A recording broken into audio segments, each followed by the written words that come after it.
ay goro dañata doki muhammada nulaɗo allah sallllahu alayhi wa sallam. min mbi on assalamu aleykum wa rahmatullahi tawi salminano ndu ƴetti funnague ndu rondi hirnague ndu ƴetti worgo ndu rondi rewo dow e less ala hen ɗo ɗaccuɗen nde wonno salamu ko inde allah.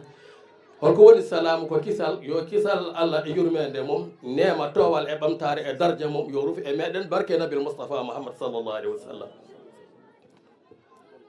en calmini rendo ngo foof kono gardiɗi calminade men sohna adama min mbima bisimilla caggal nde min calminma min mbima bisimilla e wuuro ngo. bisimilla ko nokkuma, bisimilla ma ɗo jeeɗa, bisimilla ma e enɗam ma, bisimilla ma kadi e almudagal, bisimilla ma kadi e almuɓe maɗa. nde wonno al ulama u warasatul anbiya'i, al ulama u warasatul anbiya'i, ummorade e sukaɓe ha heeɓi mawɓe, ummorade e rewɓe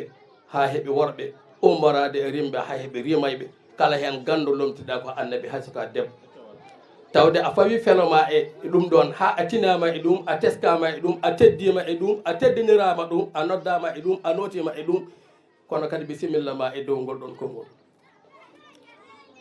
emin gandina kadi aɗa lebdi eko noddiraɗa ko, saabu ko ɗum gueɗal ma wona ɗo gandodirɗen, emin ganduma wona ɗo kadi min jogori heɗadema, amin keɗotonoma, emin gandi hola sohna adama es. ɗum noon min mbima bisimilla ma nokku o, kono koye konngol imame wuuro ngo, kono koye konngol chef de village wuuro ngo, kono koye konngol mawɓe wuuro ngo, rewɓe mum e worɓe mum, sukaɓe mum e mawɓe mum, taw hen goto wasani bismadema nde wonno koye nokku ma garɗa. salminano ndu ko salminado l'islam, kono min mbima marhaban kadi kay to ko bismagol ngol ganduɗa ko l'islam. ɗum noon anoddama e ashhadu an la ilaha illa llahu wahdahu la sharika lahu wa ashhadu anna muhammadan abduhu wa rasuluhu. a notima e ashhadu an la ilaha illa llahu wahdahu la sharika lahu wa ashhadu anna muhammadan abduhu wa rasuluhu. caggal nde min bismima gasata so wona min tottuma jewtida e bandiraɓe ɓe, hoɓɓe woɗɓe arɓe ɓe ko wona sohna adama ɓe ganduɗa gari e sababu gargol mumen ko Yousuf Dawuda Olol, kono noon ko woni sababu rendo ngo hande o ñalawma ko sohla adama. sohna adama ko an woni sohla bani adama en ɓe, ko kan an ɓe gari notade kadi e noddano noddaɗa ndu e heɗade konngol ma. allah noon woni balla yo allahu wallu. allahumma salli ala ruhi sayyidina muhammadin al-fatiha lima ughliqa fil arwahi wa sallim ala jasadi sayyidina muhammadin fil ajsadi wa barika ala qabri sayyidina muhammadin fil quburi wa ala alihi haqqa qadrihi wa miqdarihi al-azim. salatan tubaddiruna makana al-khawfi amnan wa makana al-dhulli izzan wa makana al-faqri ghinan wa makana al-marad sibahan wa makana ayba sutra. subhana rabbika rabbil izzati amma yasifun wa salamun ala mursalin walhamdulillahi rabbil alamin. bandiraɓe ceerno abdou wi ko yettude allah julde annabi sallllahu alayhi wa sallam tan e salminde bandiraɓe e salminde julɓe tawaɓe ɗo ɓe e salminde dental ngal e salminde jeyɗo sababu jonde nde o e sohnaji moɓe tawi eno haala won sohna adama ayse soh o wi haala ka ko moƴƴa, haala ka ne feewi e ka rewi lawol. o wi yimɓe jooɗima e batu walla dental bangal hono ni l'islam ina haale hen. o wi ngal dental de ko moƴƴal, ngal dental ko ɓeydungal ko refti hen ko. o wi koye yamirore ceerno mawla idris, khalifa ceerno men ceerno hamdou rabbe diathie, ko kanko nuluɓe yoɓe gar ɓe lomtomo ga e yantude e ceerno meɗen ceerno haruna sow. enen foof eɗen gandi ɗum, hakkude mum e galle o, hakkude mum e galle ceerno hamdou rabbi. eɗen garde baaɗi ko hono ceerno adama ba, enen foof eɗen gandi ceerno adama ba. o wi ko addiɓe tan de ko jokkude enɗam e salminde tan e juurade e ñagade duwaw. ɗum tan woni koyɗe maɓɓe ɗum e dow yamirore seerenɓe ɓe, ceerno mawla idrissa e ceerno haruna sow. nde ganduɗa ɗo so hunde kewi ɗo alay sago no wawi waade fof wooda e ko ummi e galle he araga hawrata hen ko ɗum woni koyɗe maɓɓe ɗo o wi ko ñagade Allah ngal ɗo dental yo Allah ɓeydugal ha heewa ha heewa oɗo sohnajo noon Allah jarama a jarama yo Allah yoɓe moƴƴere a tinnima o wi toɓɓere min tawi aɗa haala nde toɓɓere l'islam nde kalata nde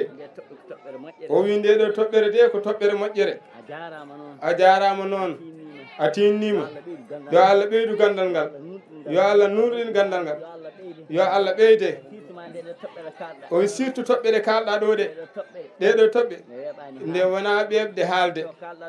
ko kalɗa ɗo ko fof fof fawɗa koye dalilu fawɗa koye dow diine gandal noon hay goto jeeya ala jeyɗo toroɓe sikkat tan ko kañumen janggi kañumen jeeyi kono gandal hay goto jeeyade hay goto jeeya ɗum noon a tinnima yo Allah nurɗin gandal ngal yo Allah ɓeyde an jeyɗo sababu o on ceerno Baydy Allah jarama a jarama kala ko heeɓa hen e moƴƴere fayida mum ko an Baydy joguiɗo sababu o an addi ɗum oy ko kalɗa ɗo ko joni an sohnajo so neɗɗo nani ɗum heeɗima ɗum Allah hokki ɗum gollirade ɗum an de woni jeyɗo sababu o an Baydy baɗɗo sababu ko an noon woni wadde ko an addi gandal ngal e raɓɓikinade tan min calmini min juurima min ñaguimama duwaw emin jinno arde guel subaka kono emin gondi toon e Janaysi mawni amen goto ne sanki ɗum to min gonno toon min ñalli ceerno Idrissa o noddimi ko toon o wi kala haaji mo joguinoɗa woppu gara jahanami aram lomtoɗami toon lomtoɗamin toon ko ɗum ɗon woni ɗum so wonani ɗum amin gondanno e mon ɗo haade ɗum gasi foof kono noon onon kadi on lomtimaɓe salli ala Muhammad ceerno Adama bandiraɓe ceerno Adama Bawi assalamu aleykum wa rahmatullah caggal yettude Allah e julde nela sallallahu alaihi wasallam en jetti sababuji ɗi en jettini wuro ngo kadi Allah en jettini wuro ngo kadi Allah en jettini wuro ngo Allah caggal nde jettuɗen sababu hono Baydy Sarr oɗo dariɗo o wi oɗo Baydy Sarr jooɗiɗo o wi ko adi sababu o kadi sababu Baydy Sarr o ko sababu ceerno Abdourahmane Diathié hakkude galle ceerno o o wi kanko woni nelaɗo galle ceerno o kanko woni jungo ñaamo galle ceerno o kala nele baaɗe ni jokkere enɗam wande ni ko kanko yahata hen e nder ko yahata hen ko kadi o tintina ɓe min garda e makko kala moƴƴere dañade hen minenne min pecco hen ɗum woni sababu o de jiɗanɗomo moƴƴere noon on ala de ko añanma on yiɗanima ko heewi minen kam e moƴƴere Allah Baydy Sarr o jinnaɓe makko ɓe emin jokkodiri e mumen no feewi jokkodiral manggal kono noon kono nomin tiniri ni koye ceerno Abdourahmane min tiniri ɗum ko yemirore Mawla Idriss ɗum noon moƴƴere wonde hende yo Allah feccu en hen enen foof bija Rasulullah sallallahu alaihi wasallam ɗo tawɗen sohnajo o ene yewta omo siftinora e nder ciftinirgol ngol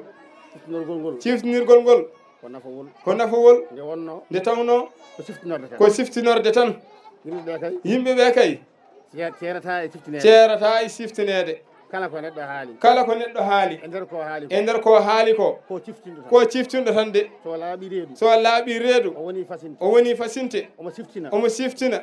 ko siftinta ko ina nane ko haalata ko yimɓeɓe ina nana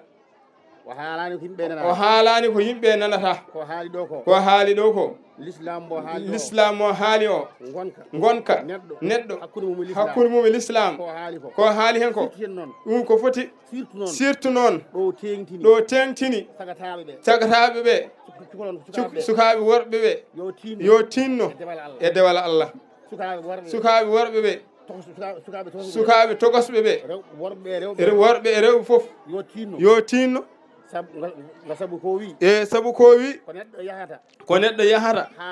ha naywa hankadi hande haydara yiiɗa ɗum rutto wiyani ina rutto e Allah ɗum ɗon hay goto wawa funtude Allah ay ɗo gonɗa sagata ɗo ɗo mbaɗɗa tewe ƴiƴam ɗo ko ɗon Allah ɓuuri sohludema ɗon kala ko mbawɗa rewde Allah so yiiɗi a yi ha naywi